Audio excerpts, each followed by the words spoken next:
Bueno, después del referéndum en Bolivia de la semana pasada, que le dijo no a la posibilidad de que Evo sea nuevamente candidato en 2020, ¿se abre o no se abre un nuevo escenario en Bolivia? Vamos a conversar con Martín Siva, que es autor de Jefazo Relato íntimo de Evo Morales. Acá se lo estamos mostrando, el libro del cual es autor. Martín, bienvenido. Muchas gracias. Y a ver, una primera pregunta. ¿Fue un error de Evo Morales haber llamado a este referéndum? Bueno, desde el punto de vista del interés de Evo Morales y a la luz del resultado, digamos, fue una derrota rotunda y significativa porque es la primera vez después de 10 años que Evo Morales pierde una elección.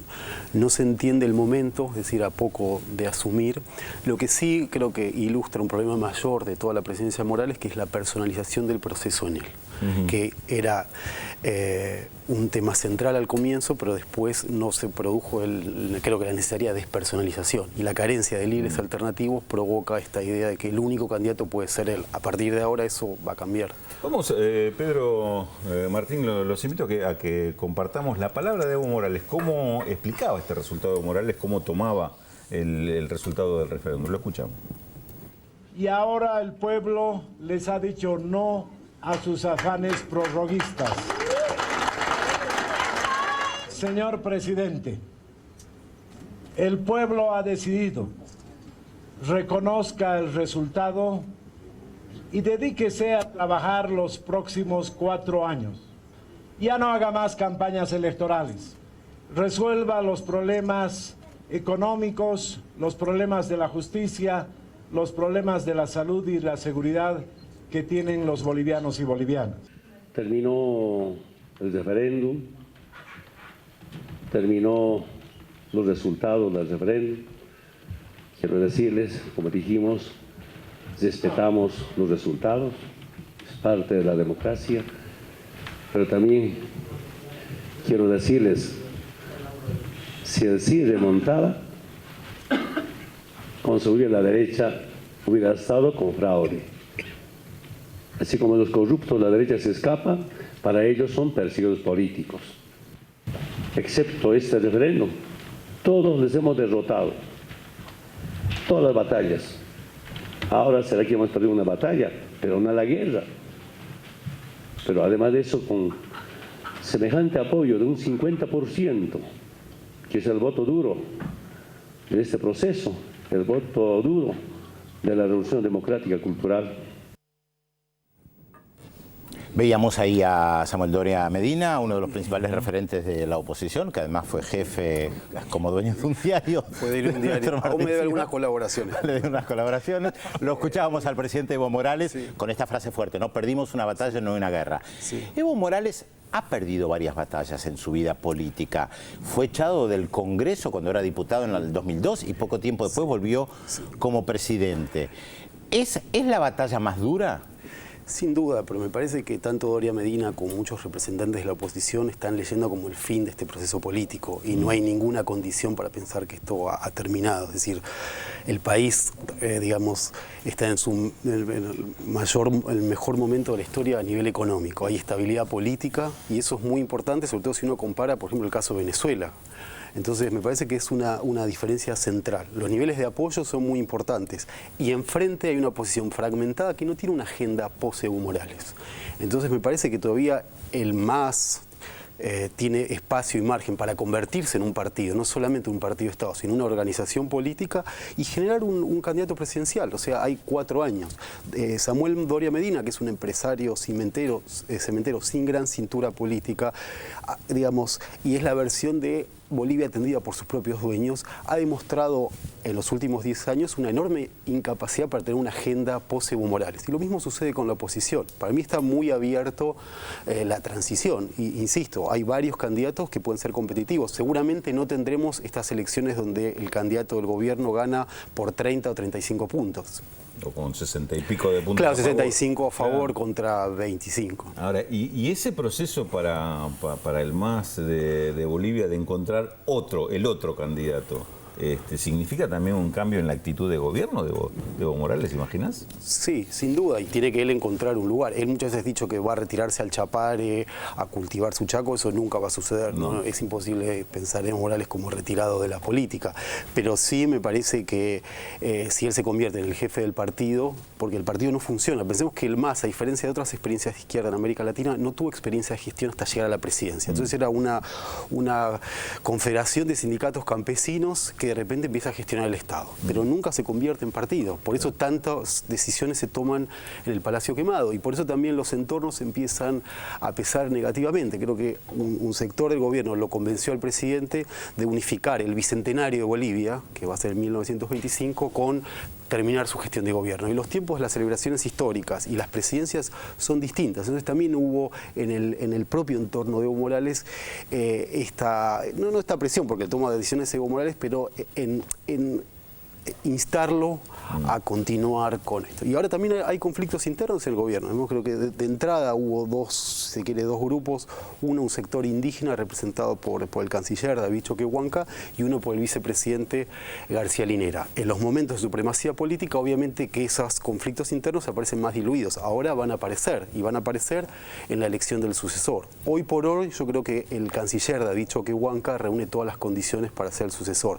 Primero porque es un dirigente indígena, y Evo Morales creo que la sucesión tiene que ser un dirigente indígena, es canciller y tiene una relación, y esto me consta, de hermanos con Evo Morales, una confianza de 30, 40 años. García Linera es más un recién llegado al mundo de Evo Morales, es decir, llegó pocos años antes, un par de años antes de ganar la elección presidencial. ¿Y qué representaba García Linera como sector? No, ha sido un presidente totalmente leal, es un gran explicador y es un gran gestionador, pero para que García Linera sea candidato habría que volver a forzar la Constitución, que esta es también una de las explicaciones a la derrota. Es decir, la Constitución se cambió en el 2009, fue un proceso de muchísimos años. La idea está que la Constitución se puede cambiar todo el tiempo, en este caso para habilitarlo a Evo Morales en una postulación, eso no tiene apoyo, porque la Constitución era algo, se lo había planteado desde el propio gobierno como algo sagrado. Costó tanto cambiar esta Constitución y ahora no parece algo tan sagrado porque se producen estos referéndums para cambiarla.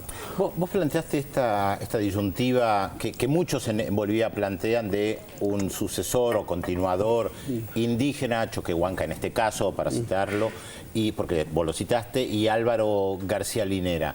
¿Es tan importante en este proceso de cambio la cuestión de la continuidad indígena, que vos recién lo dijiste también, o es aleatorio, o no importa quién fuere? La cuestión indígena también hay que ponerlo en términos, en la campaña contra el no Evo Morales aparece la élite cruceña más reaccionaria y sectores indígenas que se sienten desplazados o que entienden que este no es un gobierno indígena. La idea de lo indígena también puede ser vago, en el sentido de que no es que hay un conflicto interno entre indigenistas y no indigenistas.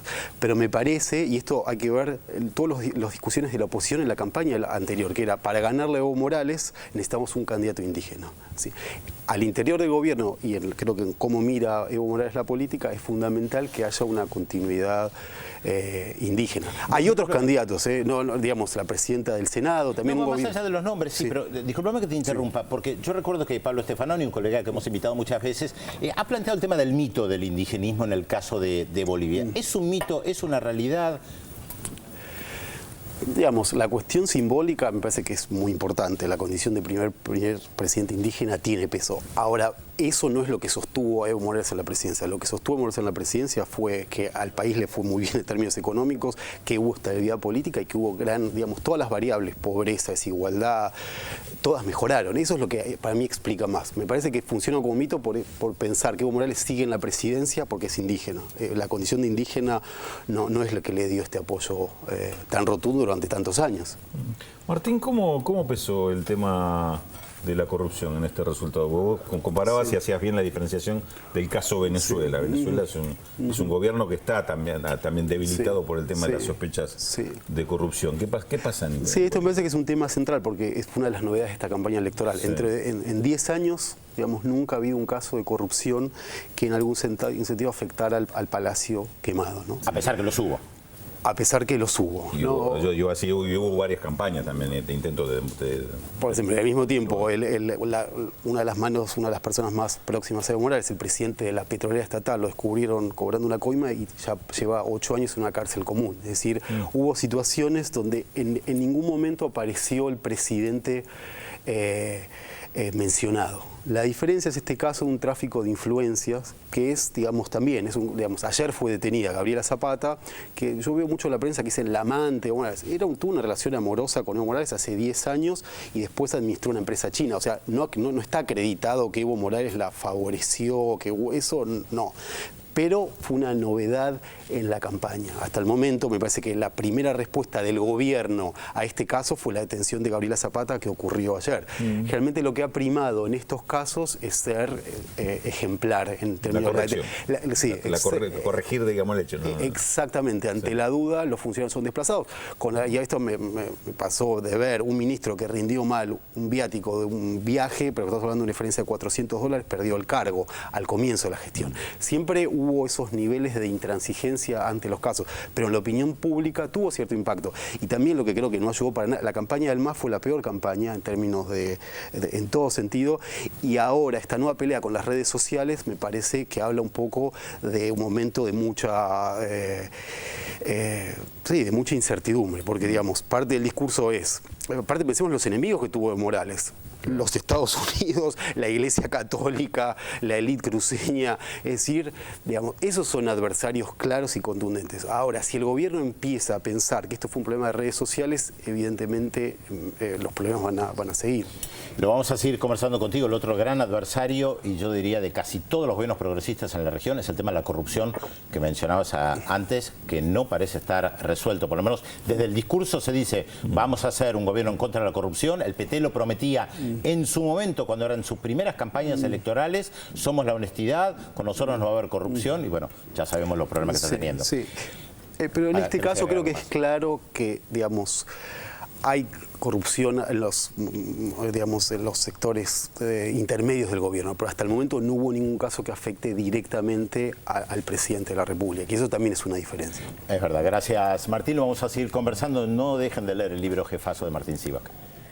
Sin lugar a dudas, la corrupción, qué tema, ¿no? Es inherente al sistema capitalista, es una cuestión ontológica, filosóficamente es muy interesante hablar de esto, ¿no? Pero escuchaba a Martín Sivak hablar de la carencia de un líder alternativo, problema para muchos de aquellos que han gestionado y también esta América Latina a la hora de las elecciones. Un no que se le dice a Evo Morales, una oposición que dice fin de ciclo, pero aquí, momentito, que hay tiempo hasta las próximas elecciones y el gobierno tiene de su lado la gestión y la oposición el deseo por ahora.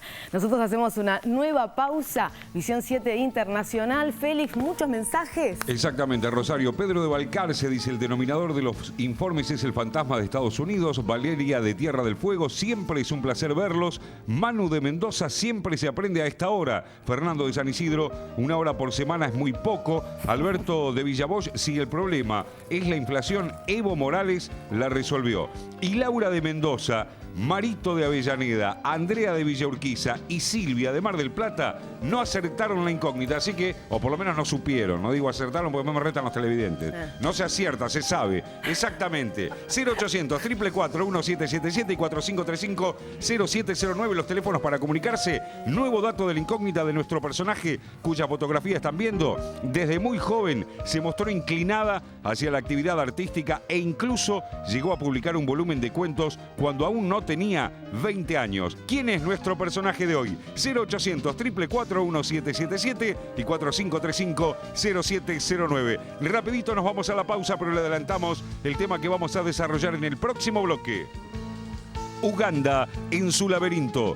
Las recientes elecciones no contribuyeron a disminuir la crisis política del pequeño país africano, en donde el presidente Museveni gobierna desde hace 30 años. Ya volvemos con esto y mucho más en Visión 7 Internacional.